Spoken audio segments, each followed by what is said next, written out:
Vikram Dasgupta, Alok Mukherjee, Professor Bhattacharya, other members on the stage, off the stage, members of the faculty, proud parents, and of course the badge of 1921.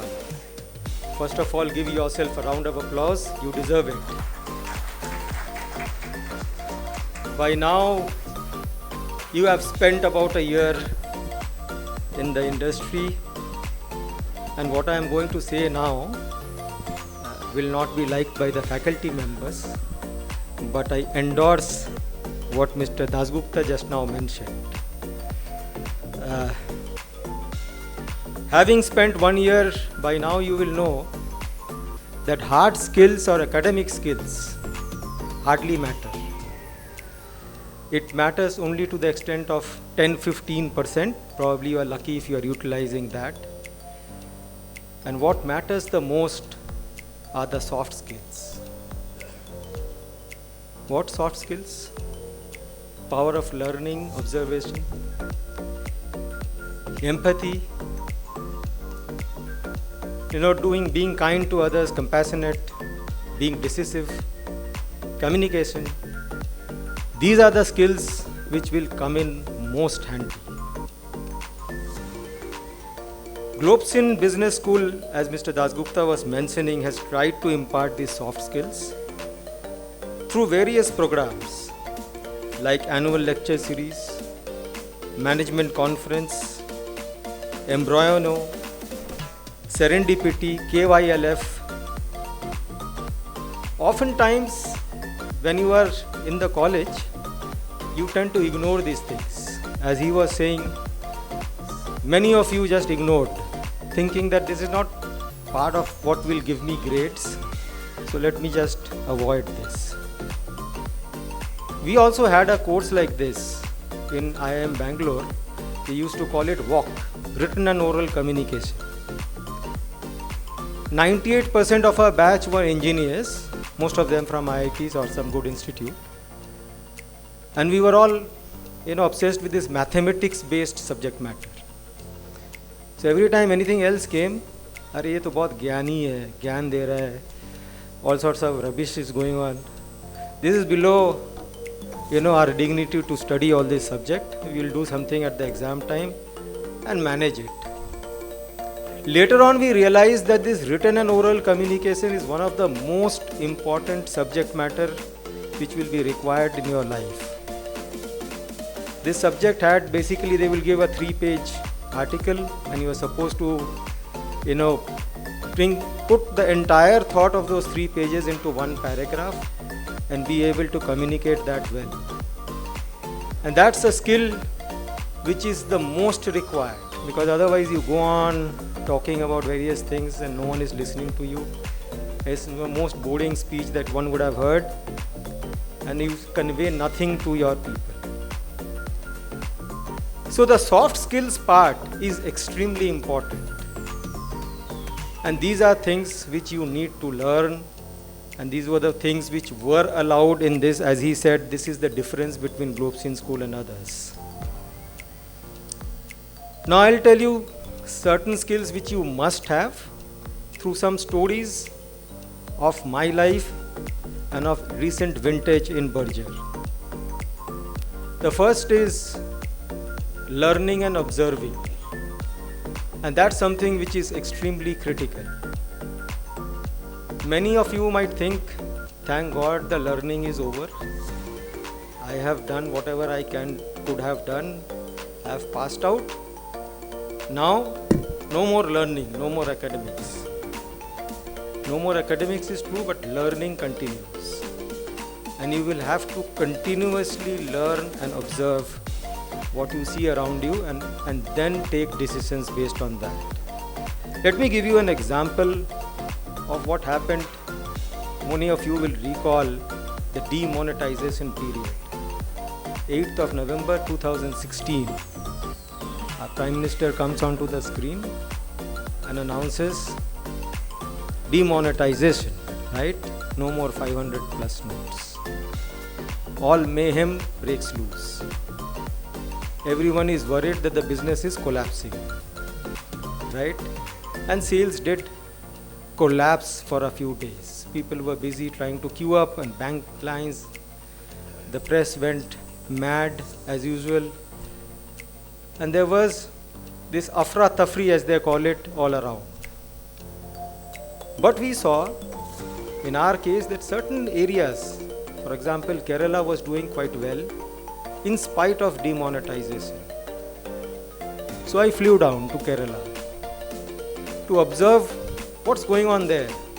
Why is it doing much better than the rest of the country? And there was something very interesting which we saw. In that demonetization rule, they had said that any business can deal in cash up to a level of 2.5 lakh. So all these small fellows, the small dealers in Kerala, which we had a large in numbers, they were happily carrying on business without any problem at all. The rest, the bigger dealers, they were busy cribbing and crying and cursing the government for taking this decision. So I came back and got my team and said, let's reorganize. Let's put all our trade schemes in the direction of the small dealers. Let's ensure that we visit the smaller dealers much more than what we do normally. And let's ensure that we get the sales out of these characters. And believe it or not, we actually grew that month, grew at 7 to 8% when everyone else was sinking in that particular month. The second lesson, which I think you need to take, is empathy and decisiveness. Empathy is a big word. It means compassion. It means taking a liking to the other person, knowing what he is going through or she is going through, and take a decision accordingly. Be kind, basically. Right? And decision making, many a times in this world, and especially these days with COVID, etc., it becomes very difficult to take decisions based on facts. Many a times facts are not there, they are half-baked, and you still have to make those decisions. So this empathy and decision making are extremely important. I'll give you an example of recent vintage. Pandemic was a thing which you are familiar with by now. It struck us in March 2020. The whole world seemed to be afraid, sitting at home, praying to God that they remain alive. And it was a very, very painful moment for many of us. There was absolute chaos going around. I was at that point of time the chairman of CII in Eastern region. So these press people, they get overexcited with anything. In fact, Professor Ajita Chaudhary sitting here was in that conference which we were having with one television channel. And they started asking me, what's your view? I'm sure you must be retrenching a lot of people. You must be cutting down your salaries. You must be doing this. You must have already stopped all the recruitments. And they were going on and on. I said, listen, at this rate, you will make the economy collapse more. And you will lose your job also. Because if there is no demand of goods, who's going to give you employment? Who's going to advertise? Nothing will happen, right? So calm down. Let us look at things which are possible to be done. Let me state properly. We are not going to retrench a single person in the company. We are not going to reduce the salary of a single person. We are going to honor every offer that we have made in campuses. And we lived up to that. You can say, Beokufi hai. Why are you doing this? Right? Everyone in the world is doing something different, and you are here trying to do something different. We felt that, if you have this tension within the system, when will I lose my job? The employees are much more focused on saving his backside than trying to think about business. We thought that here is an opportunity, right? In every crisis, there is an opportunity. Here is an opportunity which we can grab.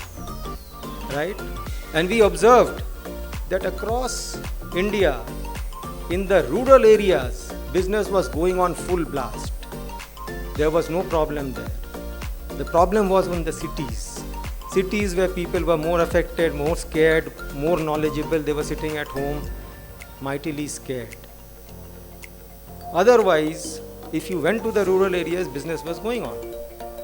So what did we do? We redirected our entire team to the rural areas. We got all these, people who are there, the management trainees, the sales officer trainees, all new recruits, including existing managers in the urban centers. We put them onto the upcountry areas. What happened? The first quarter we had a disaster, minus 48%, the lowest ever that we have done in the history of budget. The second quarter plus 9%, third quarter plus 25%, fourth quarter plus 53%, the highest ever that Berger has recorded in terms of growth. And by the end of the year, we actually grew at more than 10%, right? In a pandemic year, when everything else was collapsing and people had a lot of excuses to give as to why they couldn't perform, we actually grew that particular year. Next, learning, which I think you should have, positive attitude. Battle is mostly in the mind. You believe it and you should be able to win the battle. You don't believe, you will never win that battle. You have given up right at the beginning. So, Berger Paints was known in the earlier avatar as British Paints, and I was having a conversation here. There is one gentleman sitting here in front of me who had worked in Shalimar Paints earlier, 1 year. And so Shalimar, Jensen Nicholson, ICI Paints, Berger Paints, they were all headquartered in Kolkata. And we were a very small company, probably number 5 or number 6 in India at that point of time. And Jensen, Shalimar, ICI, they all thought that Calcutta is all rubbish. You can't get anything done here. Too much of unionism, too much of problem. Part of it is true though. But attracting talent, retaining talent becomes a difficult task. So they all moved out to Gurgaon. So Jensen went to Noida, Shalimar to Gurgaon, ICI Paints to Gurgaon. We are the only ones who stayed back in Kolkata with our head office in Kolkata. People still don't believe me. Whenever I travel in flights, they will ask me, where are you based? Acha, you are the MD. Okay, so you must be in Bombay or Gurgaon. I said, no, I am in Calcutta. No, must be, are you a regional MD or something? I said, no, but I handle India and worldwide operations. Oh, very strange, you are still there in Calcutta. And in Calcutta, all these companies which ran away, Jensen and Nicholson actually collapsed after a few years. Shalimar is less than 1,000 crore in turnover, less than 800 crore in terms of market cap. ICI Paints, with impeccable credentials, right? It is an MNC, it's the third largest in the world. It has brands, iconic brands like Dulux, Velvet Touch. It has all the technology that it needs. It has got extremely good talent. It's 1/3 our size today. We will cross 10,000 crores in 22-23 with 1,500 crore operating profit. They will be 1/3 our size. In fact, they sold off their plant in Rishra, saying that there's too much of jhamela, union, we can't handle this. We purchased that. They used to produce 1,200 metric ton per month in that factory. From the same factory with the same people with a little bit of positive thinking, motivation, equipments which we invested in, we are producing 5,000 metric tons per month from the same factory. Today, You know, as we say, we are 3 times their size, ICI's size, 4 times in terms of their operating profit or more, and more than 7 times their market cap. For us, it stands at 62,000 crores today. This is what could be achieved. You would have heard this great dialogue of the film Diwar. मेरे पास पैसा है, बंगला है, right? गाड़ी है, तुम्हारे पास क्या है? And the reply, मेरे पास माँ है, right? In our case, ICI's case, if you contrast, उनके पास टेक्नोलॉजी है, पैसा है, सारा कुछ है, लेकिन जो चीज़ नहीं है, what is not there, positive attitude, passion and energy, right? You have one very nice slogan in Globsyn, which says, ordinary people can do extraordinary things. We had an ordinary bunch of people, and I believe we have done something extraordinary by staying put in Calcutta, by becoming the number 2 player in India, by 4th largest in Asia and the 14th largest in the world. So I conclude by saying that, you know, this is all fine, but don't forget to live. Enjoy your life at present. Many a times we think that we will postpone our enjoyment when we have the time or when we have the money or when we have both. You never get that. You never know when that will come. So please enjoy now, right now. Wish you all love and life, joy and much laughter. Thank you.